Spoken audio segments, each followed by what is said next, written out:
Hello everyone, sorry for the delay. We're just getting something straight backstage. How are you all today? Good? Cool. So I'm really happy that you guys are here for a third annual event of TEDxRiverHillHS. I founded this 2 years ago as a freshman so that we could share different ideas from diverse speakers so that we can create progress in our community. And I think that we've had a positive outcome of that in the last few years. And I hope that we can do that today too. Our theme this year is Dare to Think Different. But a little bit contrary to that, I actually want to kick it off by sharing a little bit of an idea that I had about that I don't think a lot of us consider. So, and trust me, I'm going to get to the point soon, but let's consider the history of our country. Let's consider the United States of America. Even back in the time where there were just Native American tribes here, there was a state of diversity. They had different cultures, different traditions, different languages, different cuisines, a lot of differences. And they co-inhabited this continent. And then many centuries later, you had the European colonists, the Spanish, the Dutch, the English, the French come in. And they also had all of their own cultures. And when them and the Native American tribes interacted with each other, that created even more diversity. So you might be asking, what is diversity? Diversity is defined as the state or the condition in which there's variation or difference. So certainly, since they had their own differences, that was diversity. When these different groups interacted, they not only achieved great triumphs, but they also suffered great tragedies. And then you might ask yourself, if diversity itself is inherently positive and benevolent, then why were there bad outcomes? Why did not only good but bad also happen? We've been more discussing the last decade or so about how diversity itself is beneficial and we should promote that. And yes, it can be beneficial. But we need to consider here, getting to my central point, that maybe in all of that difference, we do need something that unifies us. We need an anchoring point that connects us to actually progress. We need to realize that we're all in the same boat and start rowing together in the correct direction to actually progress. And the colonists and the Native Americans, when they did figure that out, they really did benefit. When the colonists in New England realized that they couldn't survive with their traditional farming techniques in the rough American landscape, they resorted to collaborating with the Native Americans to learn how to plant beans, corn, squash. You might have heard that in your history classes. But that also happened the other way. The Native Americans in the Great Plains, for example, they were able to learn and trade with the colonists to get firearms and horses that revolutionized their way of life. And they really benefited from that. So when they both realized that they could benefit from each other and that they were in the same environment, they were in the same struggle for survival, they really did benefit. But maybe realizing that unity might be a little difficult. So I have a little bit of a challenge for you guys right now. Look to the person on your right and then think about 3 things that make you different. 3 differences between you and them. You could probably figure out a lot of them just by sight. And of course, there's probably a lot more differences in the way you think, your experiences, your ideas, your problems, your solutions. But just by that, you could identify something different. Pretty fast, I assume. But now do the same thing to the person on your left. Except this time, find 3 things that are the same about you two.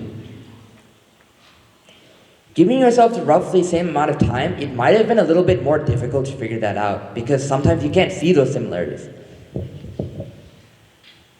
So, well, maybe you might have figured out that you both are listening to this random guy talk about unity and diversity, and that's your similarity. That's cheating, though, because obviously we're all doing that right here. But as you can see, it might be a challenge to figure out that unity. But it's a challenge worth taking, because if we go across the world, if we go to the major discoveries in human history, if you go to anything from vaccinations to astronomy, from algebra to calculus, maybe some of you don't like math, so you're not that grateful for those accomplishments, but if you go through all those things, that happened because the great minds of past times in different lands were able to open up their minds to new ideas and put them together to create these discoveries. The modern numbers that we use right now originated in ancient India, made their way to the Middle East, and then went to Europe, and then spread across the world. Vaccination techniques and immunization techniques first originated in ancient China, and then made their way across the Middle East, Europe, and then through the world, all the way into your COVID vaccines. It's not only having those different ideas and having that diversity that compels those discoveries, because you could just say different things, but it's about taking those different things and connecting them and adapting them and innovating them that actually created our progress. Now let's take a simple example, okay? Let's say that you like having peanut butter in your sandwich, and your friend says that they like having jam in their sandwich instead. You've established your difference. You've established that you have different preferences. You've established diversity. You're different. But you're not going to be able to make that PB&J sandwich until you put that together. Until you put it together and make something new and you innovate. And that's what unity can create, and that's why it's important. Let's go to more situations where you had unity. Let's take a trip away from the Earth and let's go to the moon. In the moon mission, Buzz Aldrin and Neil Armstrong couldn't have taken their small steps for man and great leaps for mankind if they didn't have Michael Collins, the third person in that mission, stay back in the spacecraft to make sure they could get back home safely. And those three couldn't have even gone there if it wasn't for all of the scientists, mathematicians, and policymakers who organized that mission and made all those calculations and acquired that funding to send them there. So it's about finding the unity in your diversity to advance humanity. They were able to do that all the way into space.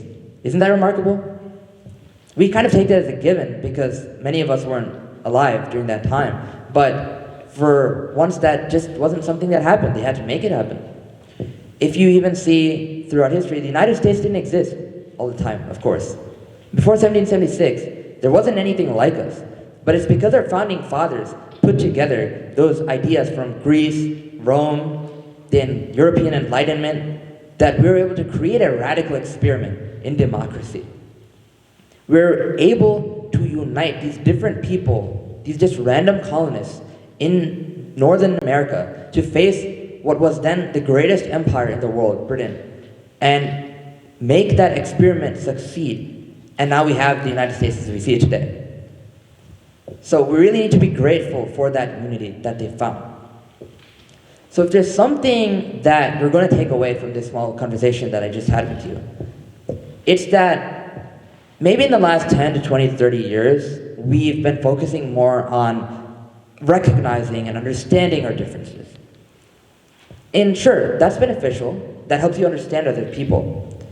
But maybe in the next 10 to 20 to 30 years going forwards, we need to think about how we can connect that diversity and those differences into unity to create progress for humanity, to create prosperity. Maybe we need to not only focus on the different islands that we are already sitting on, but we need to start dreaming of, planning, thinking, and putting into action and constructing the bridges that can connect us together. Because when we build those bridges, we can amaze ourselves and we can do amazing things.